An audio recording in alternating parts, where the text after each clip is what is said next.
পৃথিবীতে যুগে যুগে এমন কিছু ঘটনা ঘটে গেছে যেগুলোর ব্যাখ্যা এখনো বিজ্ঞান দিতে পারেনি। এগুলোকে আমরা কাকতালীয় ঘটনা বলে থাকি। 20 বছর আগে ফায়ার করা বুলেটে একজনের মৃত্যু ঘটা, কিংবা কিছু বছরের ব্যবধানে একই জায়গায় একই সময়ে একই তারিখে জাহাজ ডুবি এবং তাতে বেঁচে যাওয়া একই নামের মানুষ। এইসব ঘটনা আমাদের আধুনিক বিজ্ঞান মনস্ক মনকে ঠিকই নাড়া দেয়। তাই আজকে আপনাদের জানাবো মাথা খারাপ করার মতো এমন 5টি ঘটনা যেগুলো জানার পর আপনি নিজেকে প্রশ্ন করবেন, এটা কিভাবে সম্ভব। আজকের ঘটনাগুলোর একটি থেকে আরেকটি অদ্ভুত, তাই ভিডিওটি না টেনে সম্পূর্ণ দেখার চেষ্টা করুন। নম্বর 1, ফ্রান্স ফার্ডিন্যান্ডের অভিশপ্ত গাড়ি। ফ্রান্স ফার্ডিন্যান্ড অস্ট্রিয়ার রাষ্ট্রীয় 1914 সালের 28 জুন কার্বেলীয় ব্রিক্সিক নামক এক সার্বেরিয়ান আততায়ীর গুলিতে নিহত হন। ফার্ডিন্যান্ড যে গাড়িতে নিহত হন, অনেকেই সে গাড়িটিকে অভিশপ্ত গাড়ি হিসেবে অভিহিত করে থাকেন, আর তার যথেষ্ট কারণও আছে। কারণ ফার্ডিন্যান্ড সেই 13 জন ব্যক্তির মধ্যে একজন যারা কিনা কোনো না কোনো দুর্ঘটনায় কিংবা গোলাগুলির শিকার হন, কিন্তু গোলাগুলিতে গাড়িটির কোনো ক্ষতি হয়নি এবং ওই যুগের একটি পেন্সিকার হওয়াতে এটি দুজন মালিকের হাত বদল হয়। এই লিমুজেটটি জেনারেল ফোর্টিহরক নামক এক সেনাপতির কাছে বিক্রি করা হয়, যিনি পরবর্তীতে পাগল হয়ে মারা যান। পরবর্তীতে এটিকে সৈন্য দলের একজন স্টাফকে চালানোর জন্য দেওয়া হয়, যিনি এটি দিয়ে দুজন পথচারীকে চাপা দিয়ে গাছের সাথে ধাক্কা খান। তারপর এই গাড়িটিকে সদ্য স্বাধীন হওয়া যুব স্লোভিয়ান গভর্নরকে দেওয়া হয়, যিনি এই গাড়িতে অ্যাক্সিডেন্ট করে তার বাম পা হারান। তারপর এই গাড়িটি একটি ডাক্তারের হাতে পড়ে, যিনি কিনা এই গাড়িটি উল্টে খাদে পড়ে মৃত্যুবরণ করেন। এর পরবর্তী মালিক আত্মহত্যা করেন। তার পরবর্তী 3 জন মালিক 3টি রহস্যময় গাড়ি দুর্ঘটনায় মারা যান। তারপর এই গাড়িটিকে রাস্তা থেকে সরিয়ে জাদুঘরে রেখে দেওয়া হয়। এই কাহিনীটি আরো ভূতর রূপ নয় যখন অনেক মানুষ অস্ট্রিয়া ফ্রান্সের মৃত্যুকে প্রথম বিশ্বযুদ্ধ সৃষ্টির জন্য দায়ী করেন, কারণ এই ঘটনার পরেই অস্ট্রিয়া এবং হাঙ্গেরি মিলিতভাবে সার্বিয়ার উপর যুদ্ধ ঘোষণা করে। যদি ভেবে থাকেন এটি অদ্ভুত, তাহলে কারটির লাইসেন্স বোর্ডের দিকে তাকান। A11118 নভেম্বর 11, 1918, যেদিন প্রথম বিশ্বযুদ্ধের সমাপ্তি ঘটে।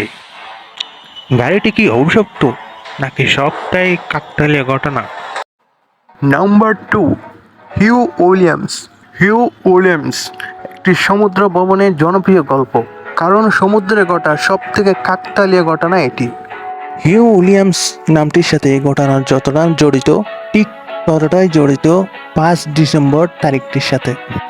নর্থ ওয়েলসের উপকূলে মানাই প্রণালী নামের জলসীমা অ্যাঙ্গলসিল দ্বীপপুঞ্জকে মূল ভূখণ্ডের সাথে আলাদা করে। 5 ডিসেম্বর 1666 সালে একটি জাহাজ এই মানাই প্রণালীতে ডুবে যায় এবং জাহাজের সকল যাত্রী মারা যায়, শুধু একজন বাদে। 80 জন যাত্রীর বিপরীতে বেঁচে থাকা সেই একজন যাত্রীটির নাম হিউ উইলিয়ামস।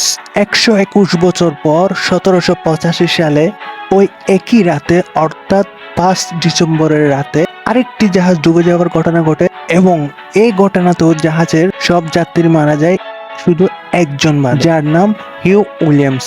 হ্যাঁ দর্শক, ঠিকই শুনেছেন, কিন্তু চমক এখনো বাকি রয়েছে। ঠিক এর 35 বছর পর ওই একই তারিখ 5 ডিসেম্বর আরেকটি জাহাজ ডুবের ঘটনা ঘটে এবং একজন মাত্র যাত্রী বেঁচে যান। অনুমান করুন তার নাম। উত্তরটি হলো হিউ উইলিয়ামস। এটা কিভাবে সম্ভব যে 3টি জাহাজ একই সময় একই জলসীমায় একইভাবে ডুবে যায়, যেখানে প্রত্যেকবারে বেঁচে যাওয়া যাত্রী মাত্র একজন এবং তাদের নামও এক? এই কাহিনীটিকে কাকতালীয় বলবো নাকি ভুতুড়ে, আমি নিজেও কনফিউজড। আপনারা কি ভাবছেন তা কমেন্টে লিখে জানান।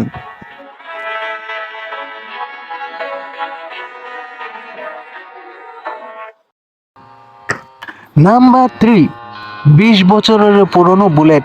এই কাহিনীটি সত্যি খুবই আশ্চর্যজনক। কাহিনীটি হলো আমেরিকার টেক্সাস রাজ্যের হানি গ্রুপ নামের শহরের বাসিন্দা হেনরি ড্র্যাগল্যান্ড তার প্রেমিকার সঙ্গে ব্রেকআপ করেন এবং এই দুঃখে তার প্রেমিকা আত্মহত্যা করেন। এই ঘটনায় মেয়েটির ভাই অত্যন্ত রাগান্বিত হয়ে যান এবং সিদ্ধান্ত নেন এই ঘটনার প্রতিশোধ নেবেন। তিনি ড্র্যাগল্যান্ডকে গুলি করে মারতে তার ফার্মে হানা দেন এবং গুলিও করেন, কিন্তু গুলি যে নিশানাচ্যুত হয়ে যায়। বুলেটটি তার গা ঘেঁষে তার পিছনে থাকা একটি গাছের সঙ্গে আটকে যায়। হেনরিকে প্রায় মৃত্যুর সঙ্গে পরিচয় করিয়ে দিতে তার প্রেমিকার ভাইয়ের প্রতিশোধ পূর্ণ হয়, কিন্তু বুলেটটি সেই গাছে 20 বছর ধরে থেকে যায়।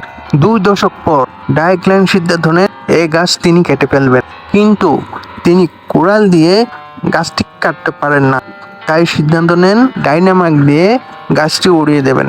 কিন্তু যখনই ডাইনামাইট দিয়ে গাছটি উপড়ে ফেলা হয়েছিল, ডাইনামাইটের বিস্ফোরণে পুরনো সেই বুলেটটি পুনরায় আবার সচল হয়ে ওঠে এবং সরাসরি ডাইক্ল্যান্ডের মাথায় আঘাত করে।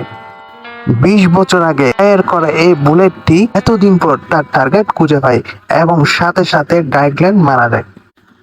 কেউ কেউ বলেন এটি নাকি শহুরে রূপকথার এক উদাহরণ। নাম্বার 4, মিস আনসিঙ্কেবল, মানে যাকে ডুবানো সম্ভব নয়। ভায়োলা জিসেপ নামক এই মহিলার কাহিনী খুবই কাকতালীয়। সুন্দরী এই মহিলা ছিল সমুদ্রগামী জাহাজের এক সুন্দর মহিলা স্টাফ।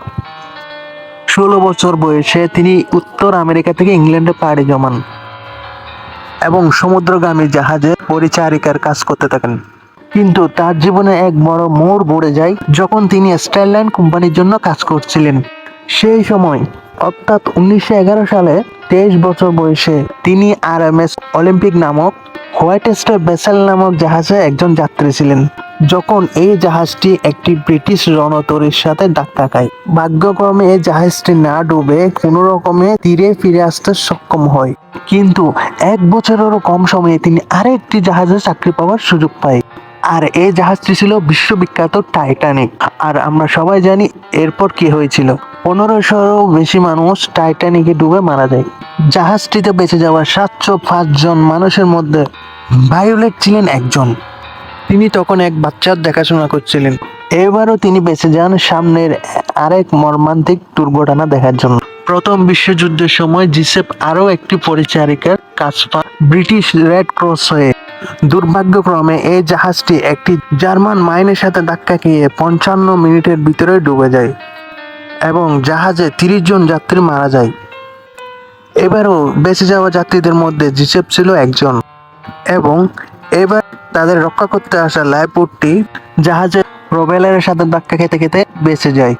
হয়তো ভাবতে পারেন এখানেই তার সমুদ্র যাত্রার সমাপ্তি, কিন্তু না, তিনি হোয়াইট স্টার লাইনে কাজ ছেড়ে প্রথমে রেড স্টার লাইন এবং পরবর্তীতে রয়্যাল মেল লাইনে কাজ শুরু করেন এবং পুরো বিশ্ব জুড়ে ঘুরে বেড়ান। 5, এনজো ফেরারি এবং মেসুত ওজিল। পুনর্জন্ম হয়তো অনেকে বিশ্বাস করেন কিংবা করেন না। এনজো ফেরারি এবং মেসুত ওজিলের এই কাহিনীটি শুনুন। এনজো ফেরারির জন্ম 1898 সালে এবং বিখ্যাত গাড়ি কোম্পানি ফেরারির নামটি তার থেকে এসেছে। ইতালির এই নাগরিক প্রথম বিশ্বযুদ্ধে অংশগ্রহণ করেন এবং যুদ্ধ পরবর্তী স্প্যানিশ রুতে মৃত্যুর মুখে পতিত হয়েও বেঁচে যান। পরবর্তীতে 25 বছর বয়সে তিনি আলফা রোমিও কোম্পানির রেস কার ড্রাইভার হিসেবে যোগ দিয়ে সম্মানজনক গ্র্যান্ড প্রি জিতে নেন। পরবর্তীতে তার প্রিয় বন্ধু অ্যান্টোনিও আসকারি মৃত্যুবরণ করলে ফেরারি রেসিং কার বানানো শুরু করেন। আর এর পরের কাহিনী আমরা হয়তো সবাই জানি। ফেরারি ফাস্ট কার জগতের এক অন্যতম আইকন, কিন্তু যে মানুষটি রেসিং কার জগতের অন্যতম সেরা ব্র্যান্ডটি উপহার দিলেন, তিনি 90 বছর বয়স পর্যন্ত বাঁচেন এবং 1928 সালে মারা যান। কিন্তু অনেকে মনে করেন তিনি তার গাড়ি ছাড়াও অন্য একজনের ভিতর বেঁচে আছেন। মেসুত ওজিল এবং এনজো ফেরারি পাশাপাশি দুটি ছবির দিকে লক্ষ্য করুন।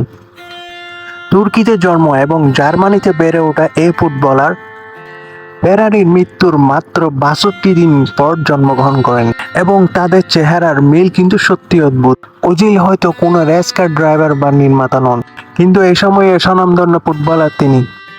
রিয়াল মাদ্রিদ থেকে আর্সেনাল এমন সব বড় বড় ক্লাবে খেলেছেন তিনি, যেখানে তাকে নিতে গুনতে হয়েছে প্রায় $453 মিলিয়ন, যেটি তাকে সব থেকে দামি জার্মান ফুটবলারের খেতাব বনে দিয়েছে। ফেরারির মতো ওজিলও ট্যালেন্টেড এবং স্পেশাল, না হলে কি এটাই এনজো ফেরারির আরেক রূপ? না, আজকের কাহিনীগুলোর মতো পৃথিবীতে আরো অনেক অদ্ভুত কাহিনী রয়েছে। এর জন্য দ্বিতীয় পর্ব খুব শীঘ্রই আসছে। চ্যানেলটি সাবস্ক্রাইব করে রাখুন এবং আমাদের ভিডিওগুলো সবার আগে পেতে পাশে থাকা বেল আইকনটিতে চাপ দিয়ে রাখুন। ধন্যবাদ।